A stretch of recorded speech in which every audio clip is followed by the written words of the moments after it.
Good morning, ladies and gentlemen. I'm EG69 and welcome back to the channel.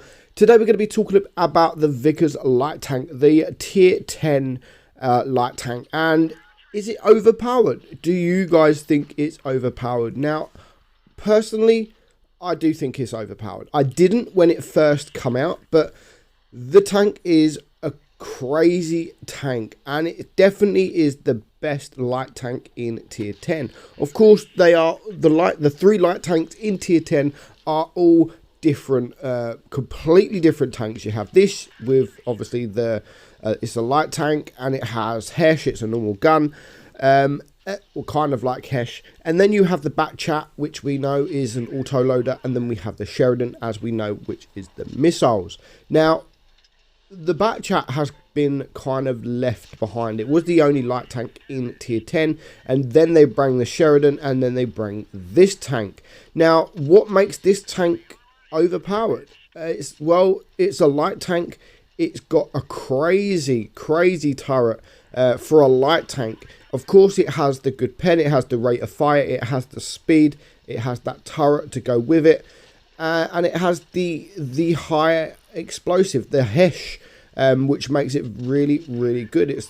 It's not the Hesh as in the FV4202 or the Death Star, but it's pretty much still decent Hesh, over 100 millimeters of Hesh pen.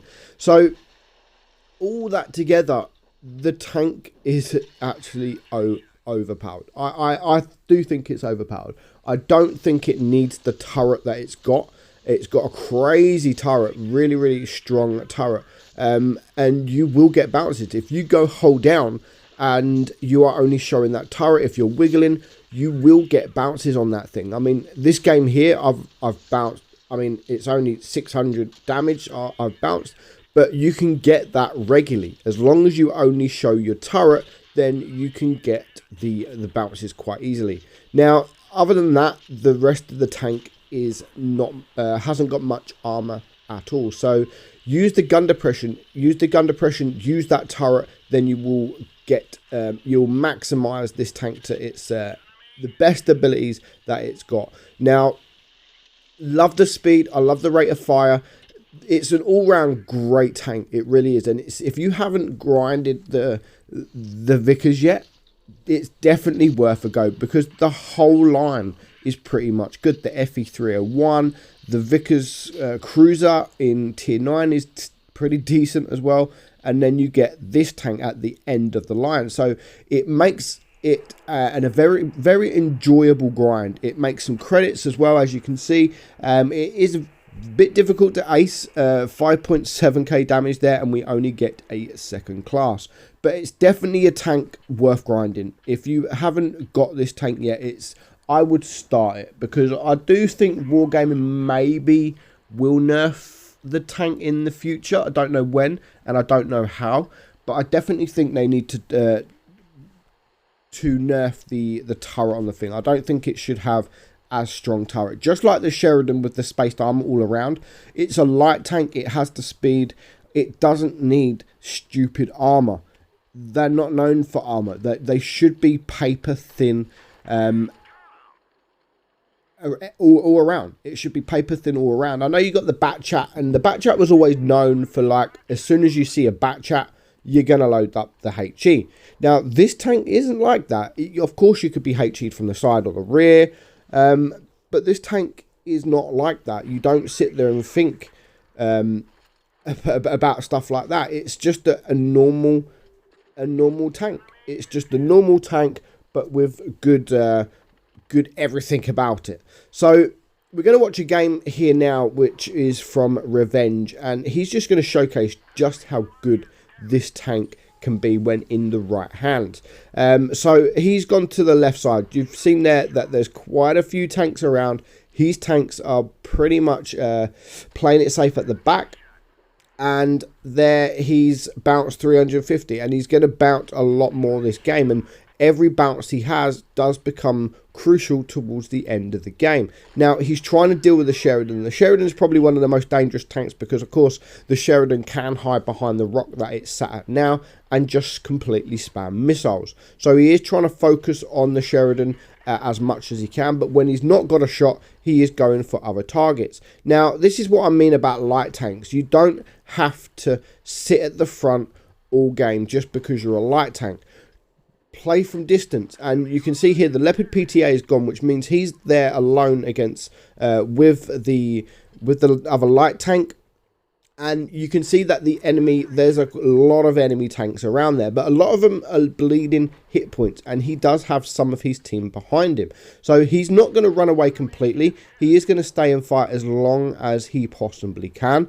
There's a Death Star at the back, so if he can just drag out these enemies, then hopefully the Death Star can do his job. Of course, you have the other TD in that bush as well. So I love what he's doing here.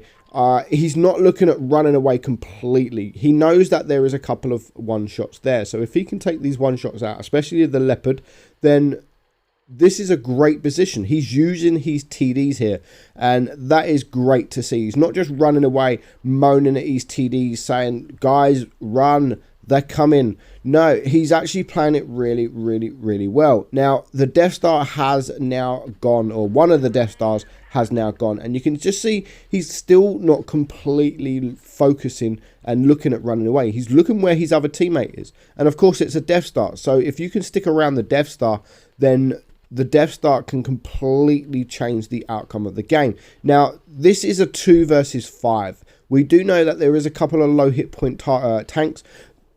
There's a VK-72 up there. Now, the best thing about the Death Star is the alpha. So he can completely change the outcome of this game just with one shot there on that VK. Now, Revenge in the cruiser, in the Vickers, he's not looking at running away. He is looking at playing from distance.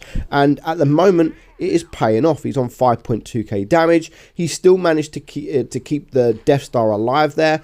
There goes the Leopard. So it's now, they've now brought it now down to a 2-on-4. Now, one of the enemies have started capping, so he needs to be wary of that. He needs to see what is going on and what tank it is. So this is where he starts to make his move. And of course, it is the Waffle. He's going to load up the HE. Look, all them module damages there on that Waffle. So he's now looking at relocating. He can't stay where he is because he'll get pincered from the TDs, the Death Star, the Waffle, and the heavy tank that is around there, which is the VK. So he is looking at relocating just so he isn't pincered in the middle there, and he can get some damage on the Waffle. Now, the Death Star on his team is about to come up against another Death Star, so hopefully he can get a shot off, because if he doesn't get a shot off, then things could not look that good for this team. But there goes the E50M. Now, the Death Star on the enemy team is coming around, and he is chasing the Vickers. So, again, Revenge is now using this time to relocate. There is only 3 tanks left alive now. The VK-72 is bleeding hit points, but he does manage to take out the Death Star. So he finds himself now in a 1 versus 3 situation. Now, what does he do here? There's still 2 minutes left on the clock. There's still plenty of time, but with him on 6.3k damage, I know how he feels. He's going to want more damage. He's not going to go for the draw. He wants more. He wants more damage. And this is the best thing about the cruiser, because of the rate of fire, because of the reload. I mean, they do have that in the other light tanks as well, like the Sheridan and the Backshot. Of course, they have the speed, which means you can relocate. But the difference is their DPM is not as good. You have the auto reloader, so when you're reloading all 3 shells, there isn't much you can do whilst you're on that reload, and exactly the same with the Sheridan. So there goes 1 tank, and now it just leaves him versus 2 TDs, and again he is playing from distance. There's no point in him rushing in. He is a 1-shot to the Death Star, so you can see he's trying to sort of bait a shot. He's trying to get the Death Star to shoot the turret, and hopefully hope for the best and get that bounce. And that is exactly what happens. He does get that bounce. So he's up to 8k damage now. 8.6k damage. He's bounced 1200 damage. So as I've said at the beginning, them bounces will become crucial because he's only on 800 hit points. So if he wouldn't have bounced anything at 1200 in a light tank, then this would have been a loss. So nice shot there in the Death Star, and that just gives him a little bit of a breather because he can now actually take a shot from the waffle. Unless the waffle gets lucky and uses HE and fully max rolls, he is going to get the kill. A nice shot there, and now he can rush the waffle. So that is the Vickers light tank. If you haven't got it already, it definitely is worth the grind. It's definitely probably the most fun and the most overpowered light tank. Yes, I'm saying this is more overpowered than the Sheridan. Now the Sheridan is only good with the missiles and other things, but put everything together, this tank is truly incredible, and it's definitely worth the grind. So go grind it, guys. Hope you enjoyed the video. I'm meadsy69, 9.5k damage there. Well done, Revenge. And I'll see you all very, very soon. Bye-bye.